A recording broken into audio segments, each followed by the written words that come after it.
Welcome to Sinful's Horror Stories.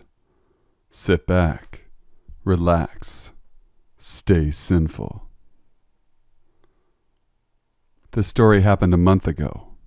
My name is Stan and I'm 32 years old. I was driving home late one night around 11 p.m.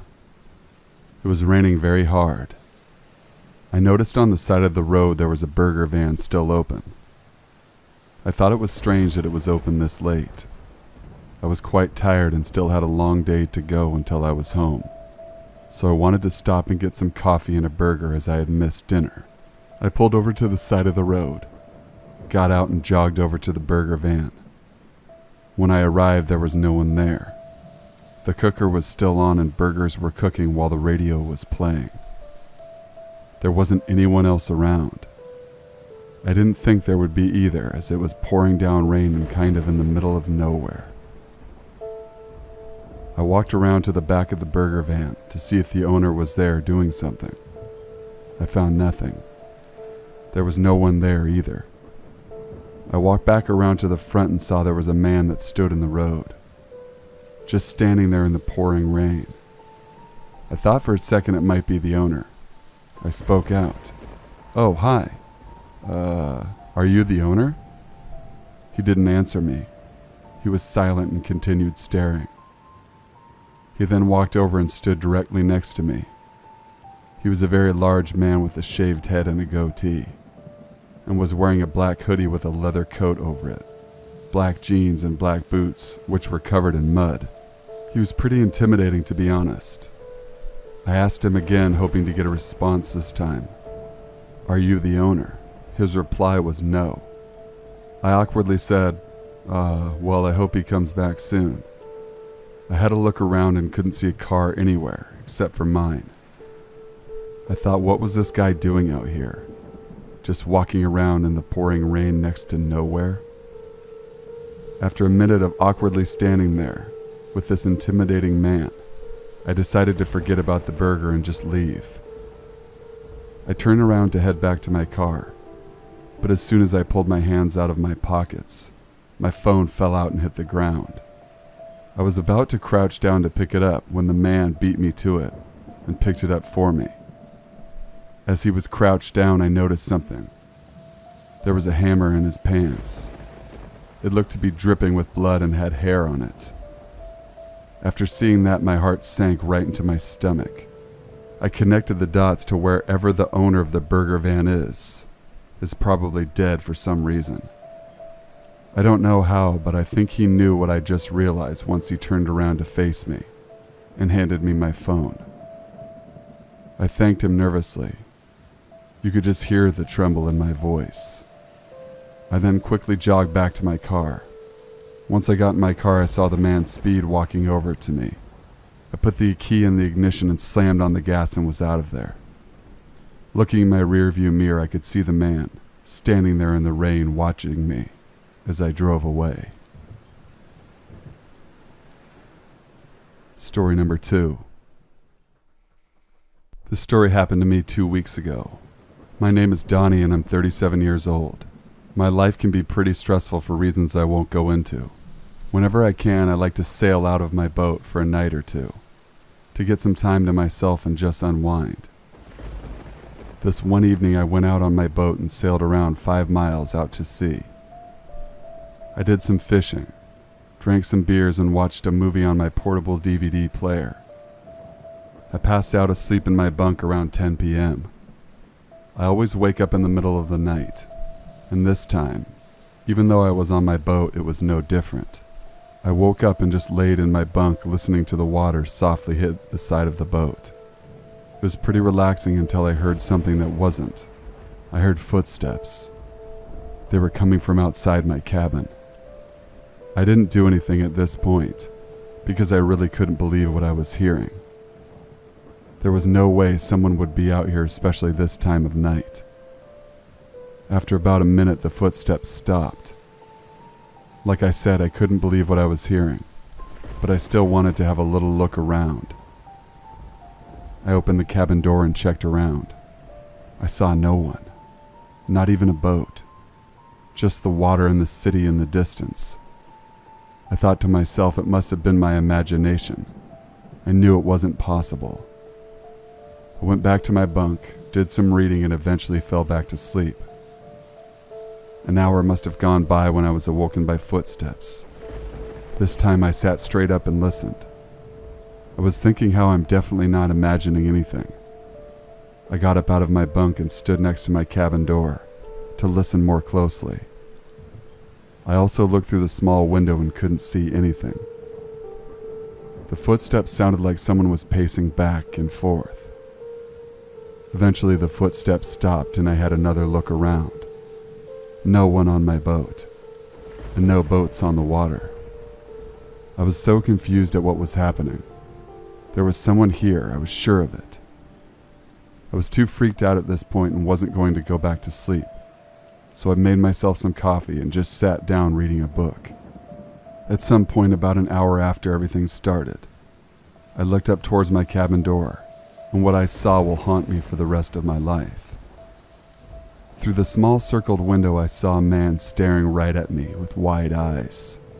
He had long hair that the wind was blowing in his face.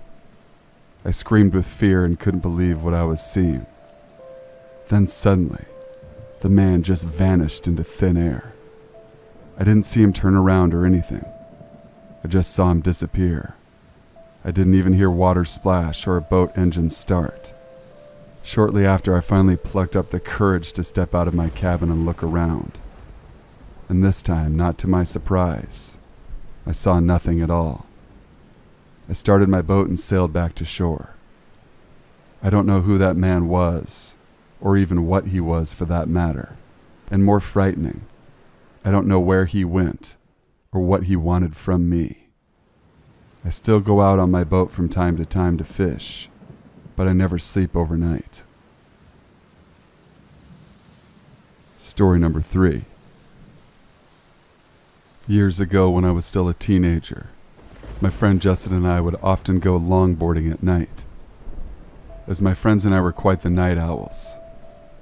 We loved the freedom of almost never seeing another soul on the roads or paths we frequented.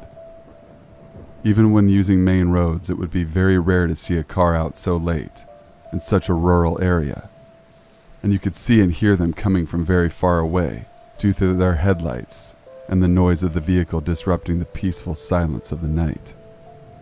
We were really into it at that time, and would often ride our boards for miles and miles, sometimes not arriving home until the sun was coming up. One particular night we decided to ride a few miles away from our usual back roads to take one of our favorite hidden routes. It began with a narrow paved path that was the only piece of land separating two sides of a large lake. It would often sink under due to rain, and we wanted to seize the opportunity to use it before it rained and went underwater again. It was roughly 2 miles long and was extremely relaxing to ride through due to the scenery. After making it to the end of the lake, we decided to continue moving and turned into a very close path that leads directly into a densely wooded wilderness preservation. As we came up to the first hill, we looked down at the bottom into blackness. We both noticed what appeared to be a tiny moving ball of dim light right down below. It moved so strangely and was extremely difficult to make out what it was. Rather than shine our flashlight down, we curiously watched it for a few moments, whispering to each other about what it could possibly be. At once, that small light turned into multiple blinding lights and extremely loud revving engines, overwhelming our senses that had become accustomed to dark and silence. Acting purely on fear, we instantly turned back and ran as fast as we could, hearing yelling and revving gaining right behind us. By sheer luck, we managed to run off the path into a very dark, very overgrown hole in the side of a hill, overlooking where we had just come from. We decided to hide in the natural dugout of the hill, hoping the plants and darkness would be enough to protect us from whatever was happening out there.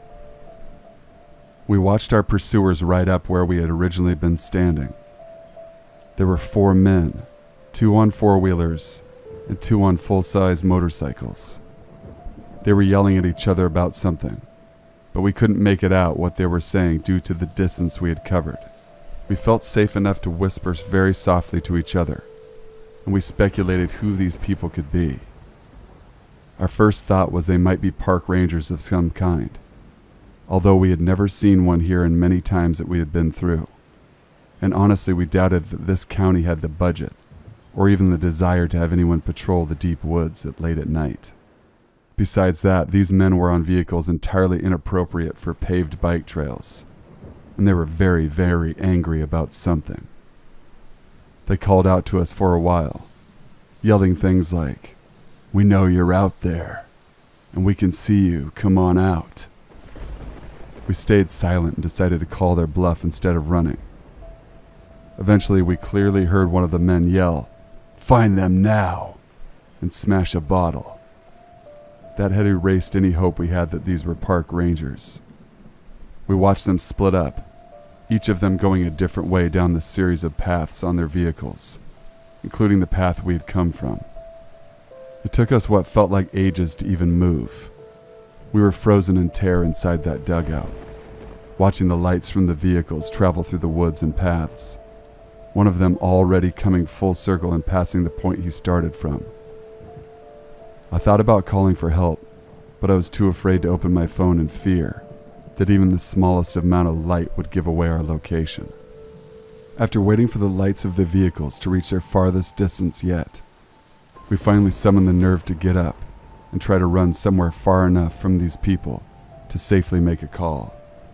We ran as hard and as fast as we could through those woods. Since our headlights gave away their location on the paths, we would hide again whenever we felt they were getting too close. Our available hiding spots were getting progressively worse as the woods became less dense, and the fear I felt waiting for one of them to drive past us, while basically only being covered in leaves and plants, may still be unmatched to this day. Finally, we emerged from the woods onto the intersection of two main roads, far from where we had started. We ducked down into a ditch to call for help. When I opened my phone, I noticed I had recent missed calls from one of our other friends. Connor was supposed to meet up with us after our longboard excursion. I called him and frantically asked where he was. Luck was with us again. He hadn't given up on our plans despite us ignoring him, and he was only a few miles away, already heading in our direction. I gave him the names of the two streets we were near, and explained we needed to be picked up immediately. He agreed to speed over to us while Justin and I waited in hiding. Thankfully, Connor arrived before any of those men did. We bolted into the back seats of his car, yelling for him to get out of there. Relief doesn't begin to describe what I felt being safely driven home after everything I had just experienced. After explaining everything that happened to Connor, we ended up just moving on with our night and decided not to call the police.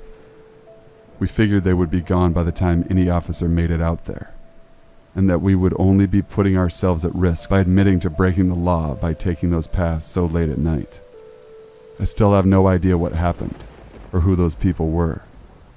I've been told all kinds of theories from friends and family that have heard this story. Some think we walked right up to a huge drug deal. Justin and I later admitted to each other that when the revving started and we couldn't see, our minds both went straight to chainsaw-wielding horror movie serial killer. So I suppose it could have been much worse. Frustratingly enough, whatever those men thought we saw that made them want to catch us so badly, we'll never really know, I suppose. Thanks for watching, everyone. Please be sure to leave a like, comment, share, and subscribe for more future content. Email your true scary stories to thesinfulsavant@gmail.com. I will leave my email in the description box below. I want to make sure that you guys all give me your feedback on topics for upcoming videos. After all, this is your channel as well. Until we meet again, stay sinful.